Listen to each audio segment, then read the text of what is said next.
உலகின் மிகப்பெரிய ஆன்மீக யாத்திரைகளில் ஒன்றான சபரிமலை ஆண்டுக்கு வெறும் 120 நாட்கள் மட்டுமே திறந்திருக்கும் ஒரே கோயில்.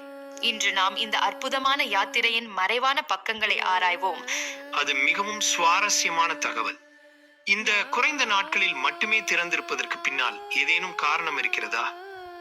நிச்சயமாக இருக்கிறது. இது வெறும் பாரம்பரியம் மட்டுமல்ல. சந்திரனின் நிலைகளுடன் தொடர்புடைய நாட்களில் மட்டுமே கோயில் திறக்கப்படுகிறது. இது ஆயிரக்கணக்கான ஆண்டுகளாக பின்பற்றப்படும் முறை. அப்படியானால் இந்த கோயிலுக்கு செல்வதற்கு முன் பக்தர்கள் என்னென்ன முறைகளை பின்பற்ற வேண்டும்? மிக முக்கியமான கேள்வி. 41 நாட்கள் கடுமையான விரதம் இருக்க வேண்டும். கருப்பு ஆடை அணிந்து, மாலை அணிந்து, தரையில் படுத்து உறங்க வேண்டும்.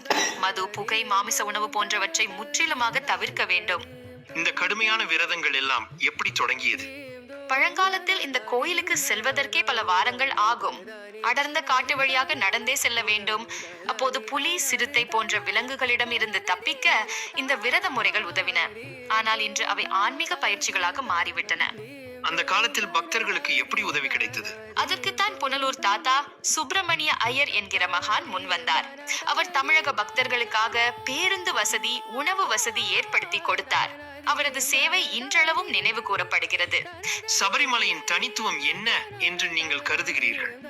மற்ற கோயில்களில் இல்லாத ஒரு முக்கிய அம்சம் இங்கு கும்பாபிஷேகம் கிடையாது. ஆனால் ஒவ்வொரு வருடமும் லட்சக்கணக்கான பக்தர்களின் பக்தியால் கோயிலின் சக்தி அதிகரித்துக் கொண்டே செல்கிறது என்பது நம்பிக்கை. அதாவது பக்தர்களின் நம்பிக்கையும் பக்தியுமே இந்த கோயிலின் ஆன்மீக சக்தியை வளர்க்கிறது என்கிறீர்களா? ஆமாம். மேலும் இங்கு சாதி, மத, இன வேறுபாடுகள் இல்லை. அனைவரும் கருப்பு உடையில் சுவாமியே சரணம் ஐயப்பா என்ற ஒரே மந்திரத்துடன் இணைகிறார்கள். இது சமத்துவத்தின் சின்னமாக திகழ்கிறது. நவீன காலத்தில் சபரிமலை எதிர்கொள்ளும் சவால்கள் என்ன? சுற்றுச்சூழல் பாதுகாப்பு மிக பெரிய சவாலாக உள்ளது. ஆனால் பக்தர்கள் விழிப்புணர்வுடன் செயல்பட்டால் வரும் தலைமுறைக்கும் இந்த புனித யாத்திரையின் மகத்துவத்தை பாதுகாக்க முடியும். மிக அருமையான விளக்கம். இறுதியாக ஒரு முறை சுவாமியே சரணம் ஐயப்பா என்று சொல்வோமா? கண்டிப்பாக. சுவாமியே சரணம் ஐயப்பா. கேட்டுக்கொண்டிருந்த அனைவருக்கும் நன்றி. மீண்டும் சந்திப்போம். வணக்கம்.